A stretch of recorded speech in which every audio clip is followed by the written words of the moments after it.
Hello, friends. We are back with episode 76 of the Our Weekly Highlights podcast.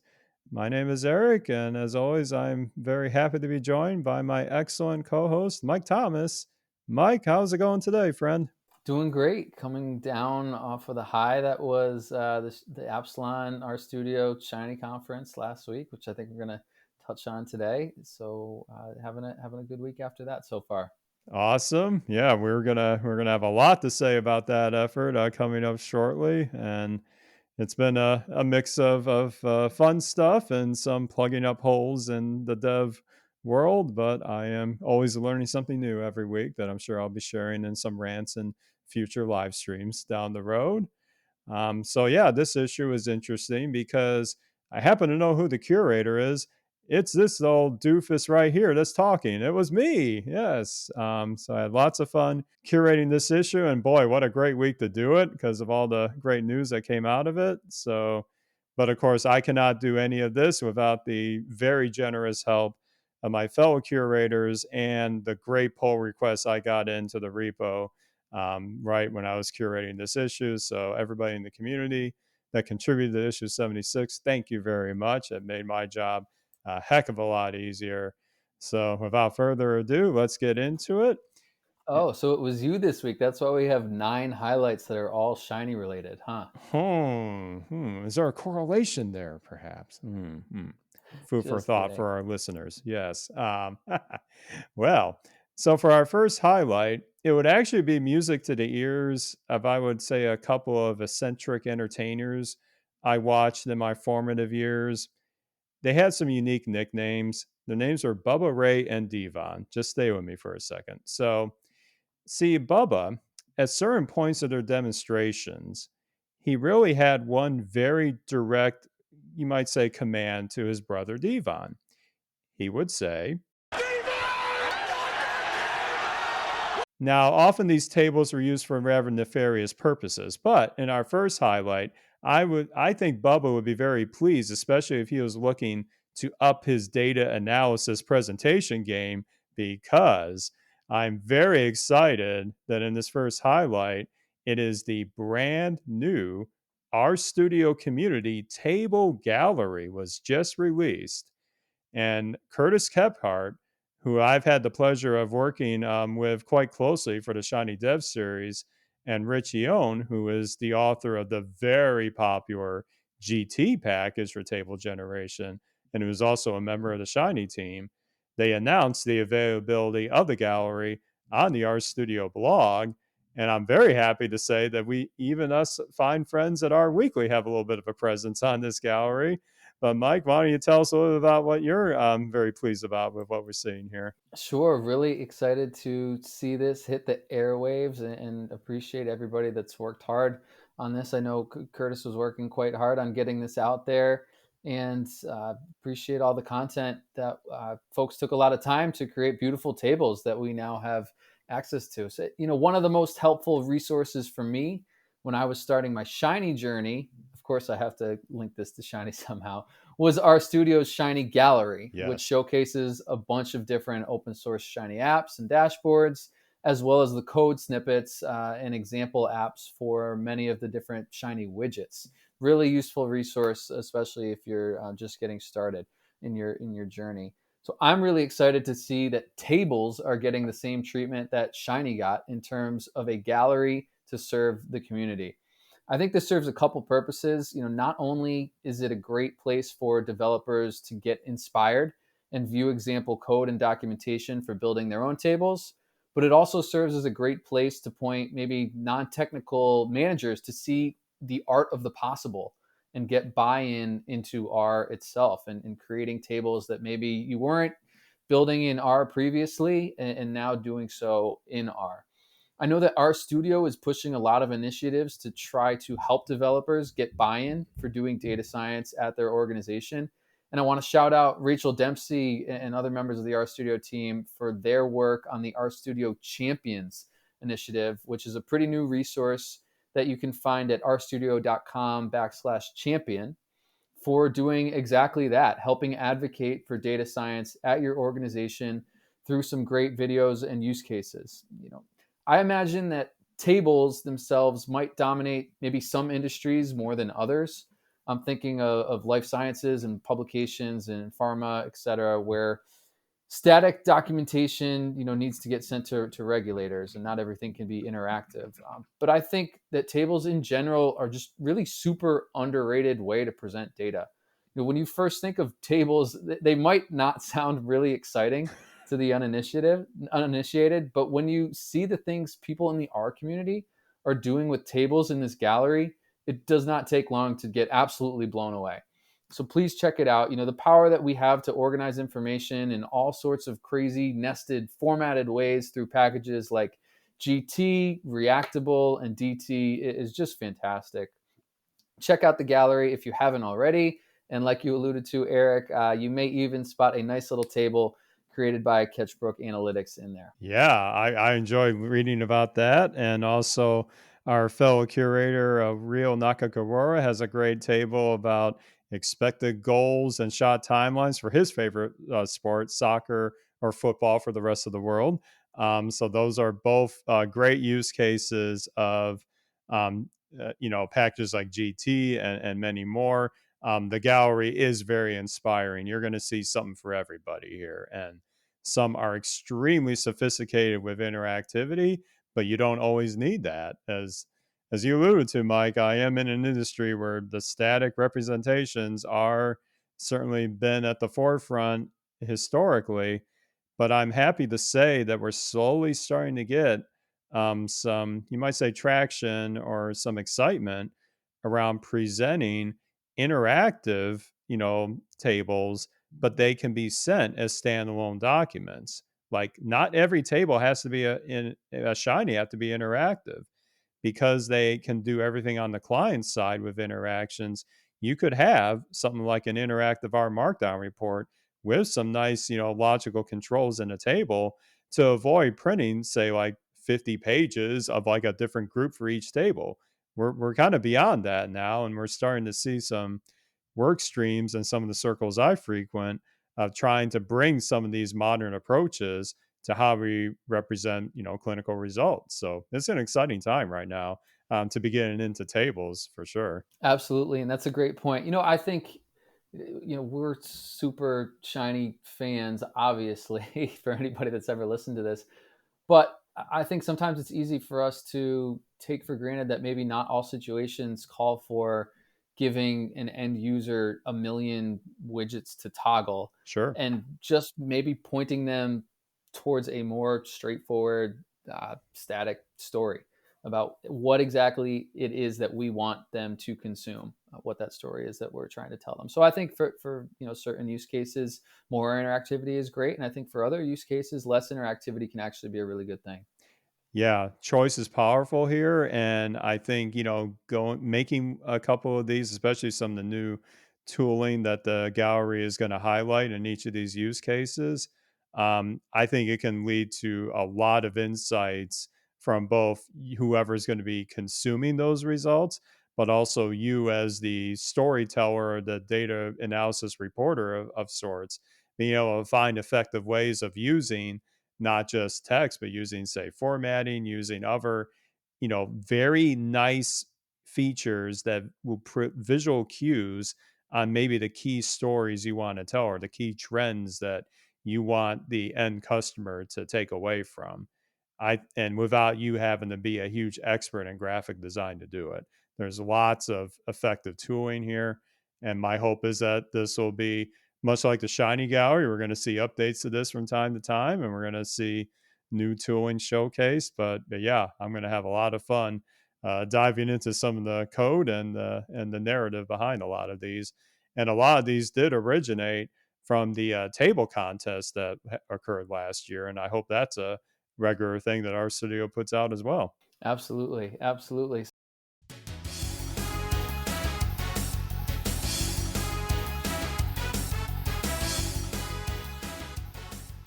So, Eric, I want to highlight that you were really involved last week in the Shiny conference. Do you want to tell us a little bit more about what happened last week and maybe pointed towards the highlight that you've put together here? You bet. Yeah, it was an epic time last week for the Shiny community, and Absalon ran the first ever Shiny conference. Our studio had a big part in this as well. And, sometimes you never know how these conferences will go the first time around. And as someone who's been on the other side of these, helping organize and set things up with the our pharma conference, I know firsthand that there's a lot of immense effort needed for, getting the planning of the program of the talks, getting all the tech squared away, ensuring that the audience is engaged throughout the event. It's no small task at all, but I think Absalon did a fantastic job of running this. And certainly, what was unique about it is that it was trying to be both friendly to the our wonderful friends over in the EU area time zones, as well as us here on the other side of the pond. So I wasn't able to see all the talks, but I'm hopeful that in a couple of weeks the recordings will be up so I can catch up on what I missed. But there were a lot of interesting themes, interesting demonstrations of powerful shiny applications in many different industries. And I think two of the developments that are getting a lot of the talk on social media and some of the other circles within Shiny itself were highlighted by Sharon Mackless, who is one of the very top writers of InfoWorld Digest. She's been actually covering R and open source data science for quite a while, and has been one of my favorite people to follow whenever she writes her articles. But she was attending a conference like us, and she hit on a couple of developments that I think are going to be hugely influential in our community. One of those is Absalon's own framework for scaffolding Shiny applications in a very software engineered principle way called Rhino. That's a cool name, but it's easy to remember. But in essence, Rhino encapsulates many of the lessons or patterns that the team at Absalon has been using in their Shiny app development when they consult with their clients. And it is a little different than another package that Mike and I are huge fans of called Golem. It doesn't quite go the full package route, but it does take some opinionated approaches to practices like modules, setting up functions for business logic, setting up custom UI tweaks. And to be honest, I haven't had a chance to play with it yet, but I'm hoping to very soon to kind of give it a little rundown to see where it fits in my workflow. And then the other major development, I'm happy to also relay the news that Shiny Test 2 from our studio and Barish Slurkey, the very talented developer of the package, this was kind of its coming out party at the conference. And many of us, maybe I'll speak for myself here, but the very first version of Shiny Test, which was based on Phantom JS at the back end, I have used and frankly quite abused it many, many times in my past projects. But Shiny Test 2 is kind of similar to what RM is to Pack Rat.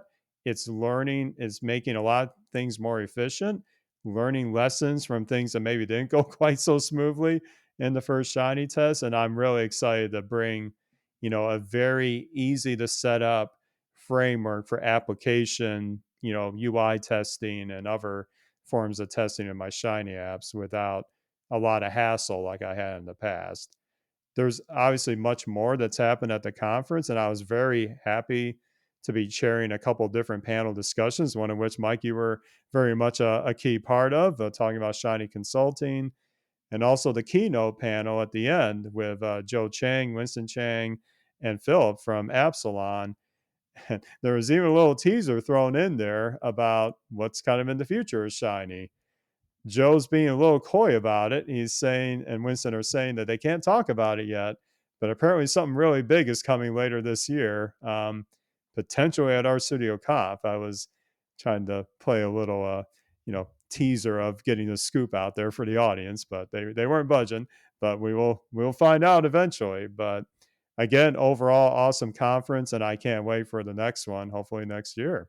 So first of all, again, kudos to Sharon Mackless of the InfoWorld Digest for pushing out a ton of content in the form of short videos that are always showcasing the latest and greatest out of the R ecosystem. Last week was so much fun getting to virtually gather for the conference. There were so many great presentations, And like you, I was really blown away by one of the tutorials that Sharon highlights in her blog, Barrett's Introduction to the Shiny Test 2 package. I learned a bunch of things from that talk, including that there is an R package called Chromote for launching a headless Chrome browser, which is very interesting. And Shiny Test 2 utilizes, both Chromote for launching the app headlessly and test that for storing the reactive values of an app state after setting some of the inputs and comparing those stored values over time. So much to take away from this conference. It actually worked out really well for me because my sleep schedule is all over the place with a newborn at home, that a lot of these times actually lined up great, being early in the morning or really late at night for me on the East Coast. So thanks again to Absalon. Thanks to you, Eric, for taking the lead on a couple of those panel discussions. I was super interested in the final one as well, the closing keynote with the folks from our studio and Philip from Absalon. So very excited to see what the next big things coming out of Shiny will be later this year. Yeah, speculation is running rampant, but I think it'll be something big one way or another. And another interesting little teaser for the other panel that you and I were a part of. We'll have the recording out hopefully soon. But one thing that I totally did not plan for that just came organically is all of you on my panel.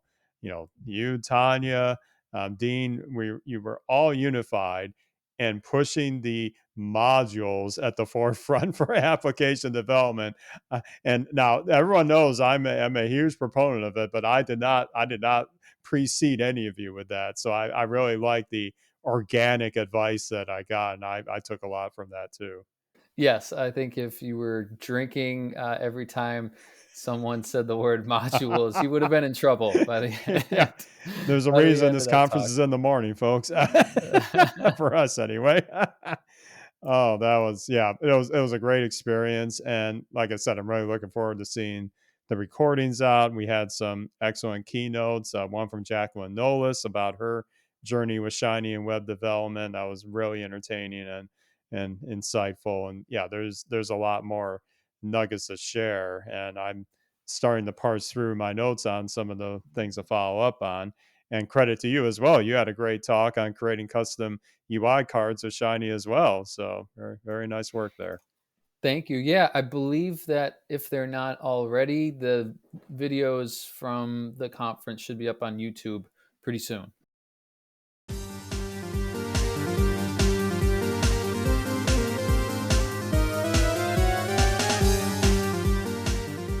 Lastly, of our highlights, this is a little ironic because I had what I thought might have been a speculative comment back when we were talking a couple episodes about how much attention that the Quarto project is bringing to the art community.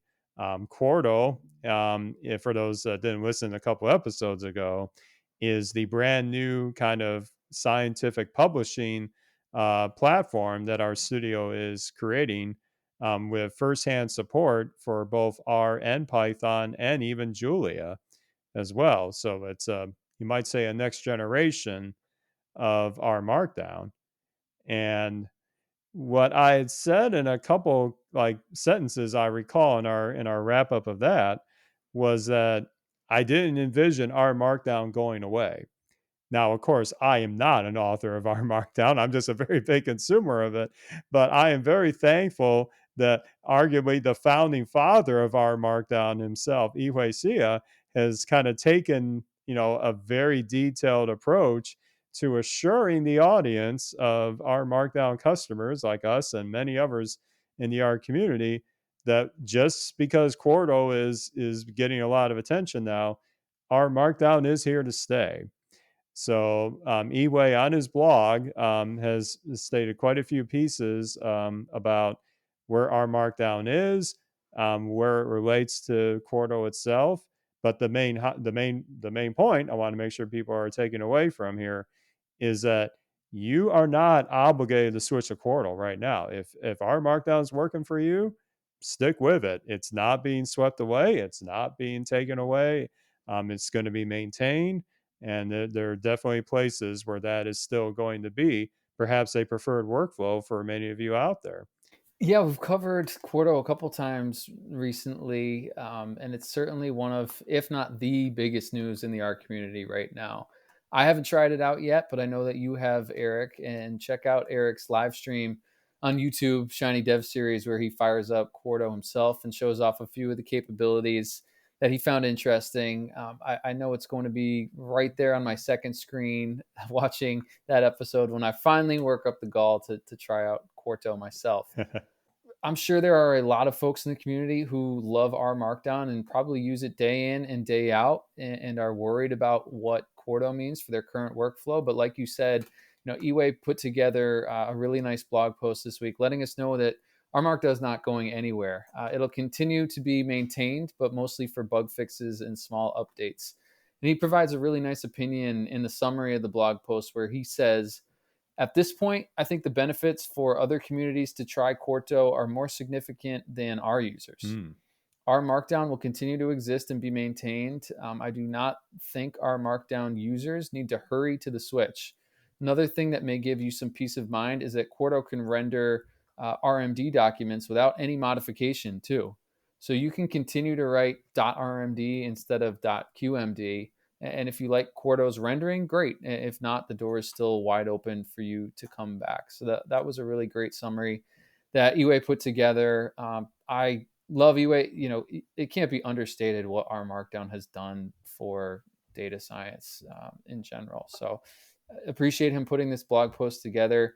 He has a fascinating episode on the R podcast years back where he really dives into all sorts of different topics around open source, his mental health as he was developing open source and joining our studio. And that gives some really powerful, I think, insight into the people behind some of these packages that we take for granted, that I talk about all the time. So that's another shout out that maybe we'll put in the links here. But like I said, Quarto is here. Our Markdown's not going anywhere. Sort of pick your poison and check out the blog post. Yeah. Oh, you brought back the feels on that talk with Iway. I remember as if it was yesterday. We're sitting somewhere in the hallway of that conference venue. This is at an RStudio Conf, one of the first ones, I believe. And I'd given him like a very simple set of topics to talk about.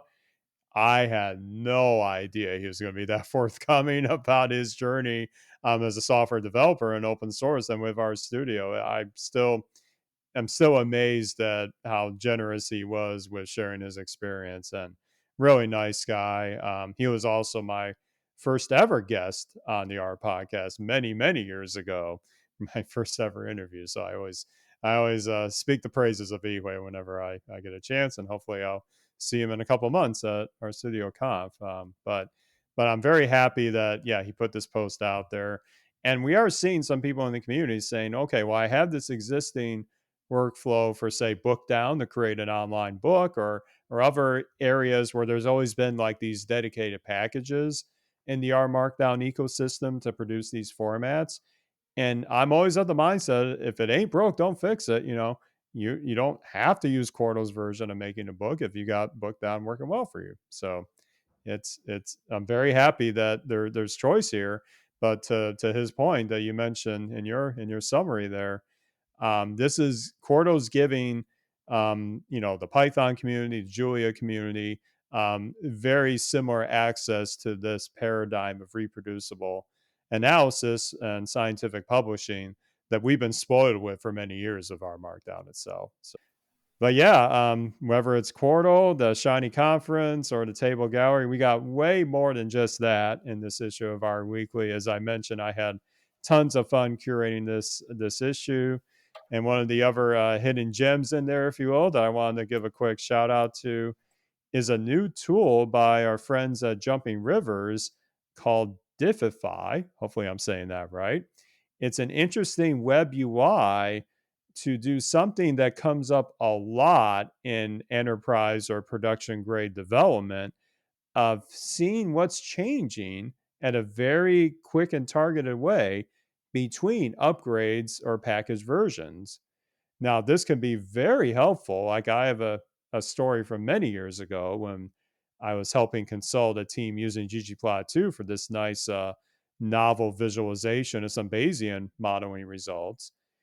And they had ggplot2, the version that we had internally at our work environment, and then this TPO, or this third party organization, were trying to use that same code with the R installation they had on their side.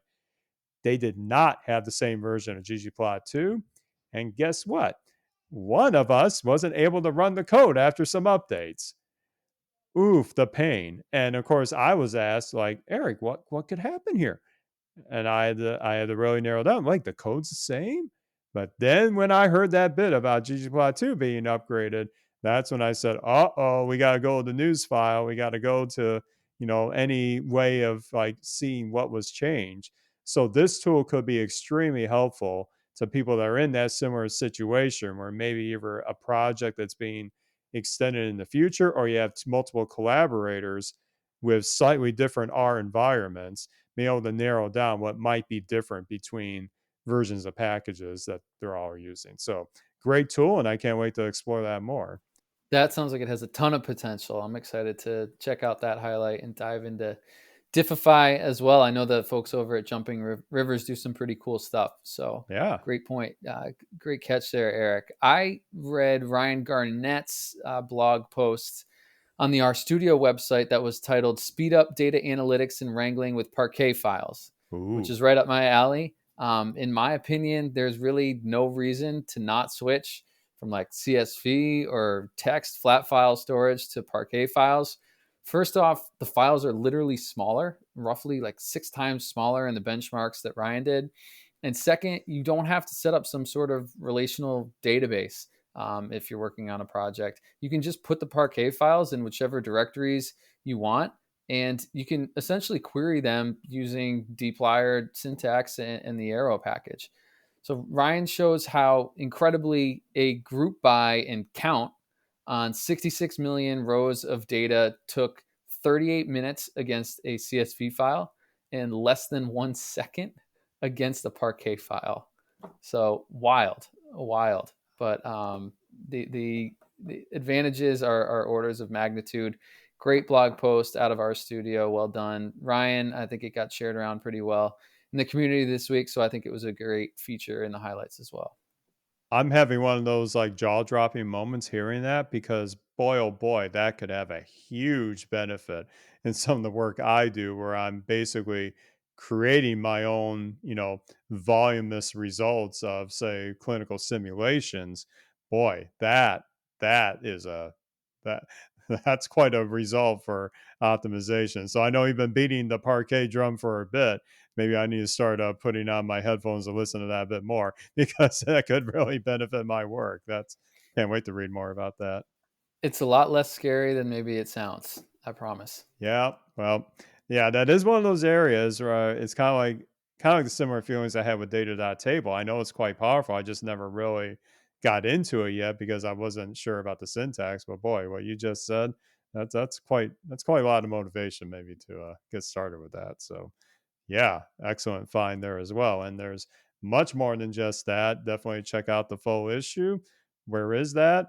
Well, I hope you know where that is by now, but I'll remind you, it is rweekly.org. You're going to find all the highlights at the top. We'll also put a link to this very podcast once I get it out there as well. So you'll be able to see it all in one place. And also be sure to check out the back catalogs. There's always great content that's being shared every single week.